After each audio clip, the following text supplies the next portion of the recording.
Hi there. My name is Anne, and I'm the first point of contact for the Blueprint Columbus outreach team for the 5th by Northwest project area. For some of you, this might be the first time hearing from us. If that's the case, I invite you to put me on pause and go back and watch the recording of the 60% Design public meeting that we held in April of 2021. It does a great job of explaining what our project is all about and laying out the proposed plan for the 5th by Northwest project area. This video today is to give you an update on a portion of that plan. It's worth noting that all construction and design timelines are always intended to be guidelines, is that there are many factors, such as weather and supply chain issues, that are difficult to plan for. Because of that, today's update is for the western half of 5th by Northwest, or as we call it, Sunrise Glen. The eastern half, or Edge Hill Meadow, is still working on their design, and we hope to present that in early 2023. The reason we're making a video instead of holding a public meeting as we did at the 60% design phase is because residents gave us such good feedback at that time that the plan hasn't changed much. We removed a significant list of rain garden locations and have a few key additions to ensure we reach our project goals. Those additions will be hearing from me directly, and I'll go into them in greater detail later in this video as well. Also, and I'll mention it again later, our interactive map online is up to date with this current plan. So you can go there, enter your address, and see what exactly is planned for near your home.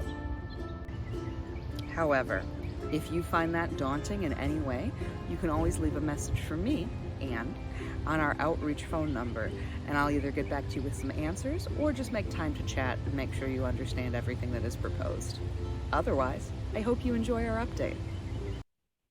Hello again. Welcome to our official 5th by Northwest complete design update for the Sunrise Glen project subarea.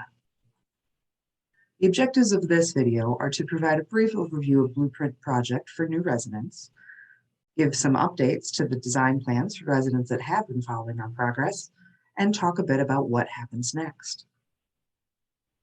But first, the team who has designed this plan.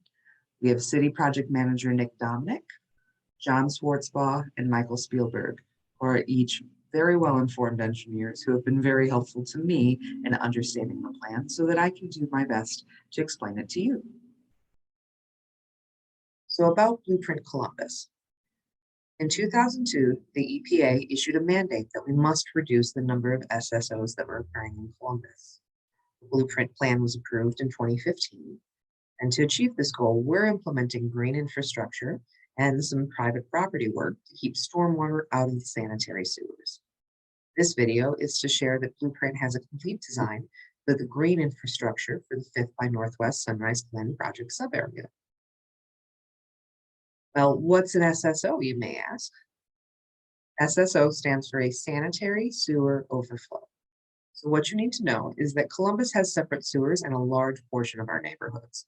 Sanitary sewers carry wastewater to the treatment plants. Storm sewers only carry stormwater and outlet directly into streams and rivers. When stormwater infiltrates the sanitary sewer system, it overwhelms the system that is not designed to receive rain. Sanitary sewer overflows into the storm sewer, and that wastewater doesn't reach the water treatment plant and instead outlets directly into local rivers and streams. Blueprint is implementing 4 pillars to help eradicate SSOs in Columbus. The one we're discussing most today will be the green infrastructure pillar.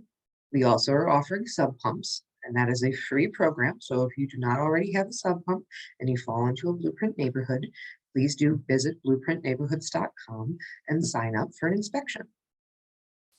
Later, we'll handle roof water redirection and lateral lining portions. These portions of the project do not require a sign up, as they are done as we go after the green infrastructure is complete. Blueprint Columbus project is much larger than many people realize.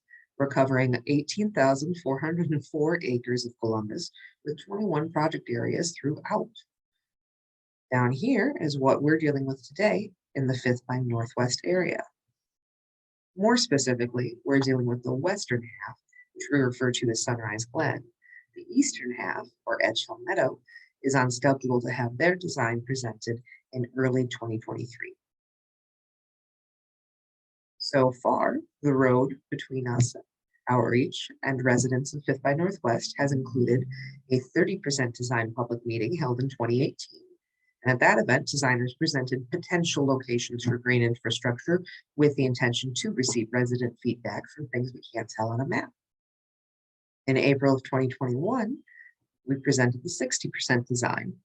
At this event, designers presented a plan for the area based on the engineer's investigations and the resident feedback we received at 30%. That meeting was able to be recorded via Zoom, and you may view it at blueprintneighborhoods.com. You want to click on the neighborhood selection and Fifth by Northwest. And down at the bottom, you'll see this round circle here that states the design stage, and the meeting recording is right there. If you haven't reviewed it, I strongly recommend it, as it has a depth that I'm not able to achieve in this update. The road ahead of us includes July of 2022, where the outreach and design team will be canvassing the Fifth by Northwest Sunrise Glen area the week of July 4th. We're hoping for July 6th, but it is weather dependent. At this time, basins will be marked to actual size with non-toxic spray paint. Signs will be posted to indicate exactly where rain gardens are going to go and where pervious pavement streets are slated. And the team members out marking these basins will be available to residents for questions and concerns. Sub pump installations are already ongoing, but there is plenty of room on the list, so do sign up if you're interested. Construction on all of this green infrastructure we hope to begin in early 2023, and then the lateral lining and roof water redirection will start after that construction is complete, hopefully in 2025. Before we get to that point, however, we will have a pre-construction kickoff meeting tentatively scheduled for late 2022. At this meeting, we address methods we use to minimize inconvenience to residents during construction. These include weekly construction updates via email, protocols regarding work and quiet hours, driveways, large equipment, water shutoffs, and other notification processes. And it's an opportunity to introduce both the contractor and the inspection team for the project. Well, what's the right-of-way, you might ask, since all of our rain gardens are being placed into right-of-ways in this sub-area? Well, per columbus.gov, we have a very technical definition, and I'll read it through. The public right-of-way includes public alleys, parkways, public transportation paths, roadways, sidewalks, and streets that are owned or granted by easement and operated and controlled by the city of Columbus. This typically includes the roadway pavement, public sidewalks, multi-use paths, tree lawns, and/or ditches along city roadways. The exact width of the right-of-way varies by street. It serves as the land necessary to accommodate public transportation and public utility distribution facilities.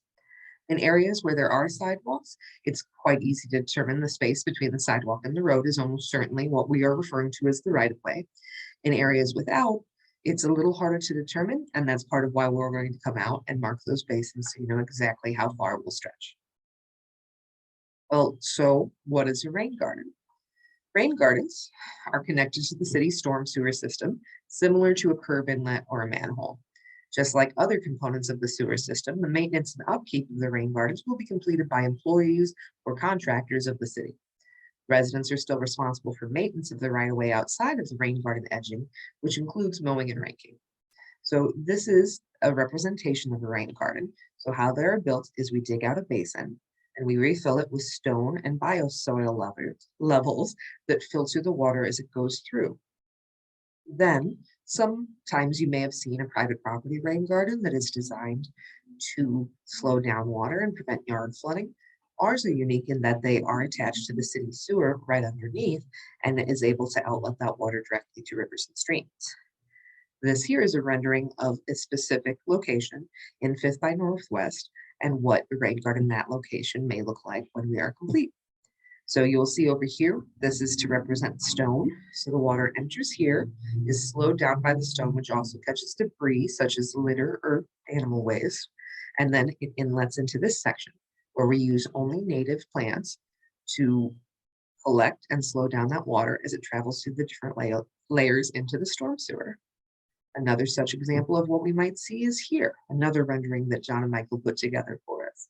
So this shows that because we're building into a hill, we've included a wall around the basin to prevent any rolling down away. We still have that stone inlet here to gather water, debris, and waste. And then the water soaks through here to connect to the storm sewer underneath. Here's another where we have flat terrain, so we did not include a wall, and we have it placed between two separate storm sewer inlets, so that will gather a great deal of water.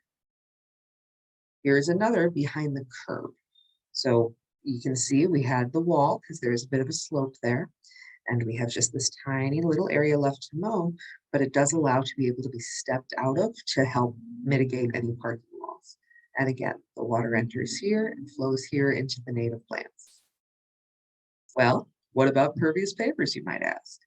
Pervious pavement is individual concrete pavers laid in a pattern with smaller stone chips in between to allow water to drain down, and the storm water slowly releases into the underground drain that connects to the storm sewer. So, like the rain gardens, we have a storm sewer underneath this street, and so the water sinks down, enters that, and can be directed directly to rivers and streams. This is still part of the upcoming design. It's being used sparingly in Sunrise Glen and a little more extensively in Edge Hill Meadow. And again, we hope to present on that portion of the project in early 2023. There are other impacts to consider at any time when we're doing construction. So we are coordinating with potential sidewalk implementation on additional streets. There's water main locations that are happening, and I have a little list here, so pause me if you need to review that. We also have some limited storm sewer construction to support green infrastructure. And some trees may be impacted from green infrastructure, sidewalk construction, water line replacement, and storm pipe installations. This little chart here, however, is from our Rec and Parks Department, and it indicates that if we remove a tree of a certain size, how many trees we need to plant to officially replace that. So we are committed to maintaining the overall canopy that Columbus currently has. This is the map of the updated plan for the Sunrise Glen side of things. These blue dashes are where rain gardens are going to go, and these pink blocks are where pervious pavers are scheduled. I know that this is hard to read at a glance, which is again why I invite you to visit the interactive map, or I am also going to have these slides available so you can zoom in and really check out the cross streets on there. There are quite a few rain garden locations that are remaining from the 60% design, and here I've compiled them in a list. And again, feel free to pause me and review at your leisure. This is a list of locations that have been removed since the 60% design, so a good number. And again, pause away if you want to review it at your leisure. There have been a few additions to the plan here listed, and each of those will be hearing from me directly, in addition to our canvassing on the 6th, to make sure they have access to the renderings and know everything to expect. It is important to note that Blueprint is not able to address private property or street flooding issues. A lot of the techniques that we use in our pillars are often implemented in other programs to relieve things such as street flooding, but it is not the goal of the project. It just, in our case, can be a happy accident. However, if you are experiencing these or other sewer issues such as basement backups, you'll want to call 311 for service requests or the sewer maintenance team. How can you find out more? Well, you can give me a call here at our outreach line. If you leave a voicemail, make sure to include your name, phone number, and your address so I can get back to you with some answers or to just make time to chat through the plan. You can also email us at blueprint@columbus.gov. You can go to our website, blueprintneighborhoods.com, or you can hop on and follow us on social media. We're on Facebook, Instagram, and Twitter, all under the handle Blueprint Cebus.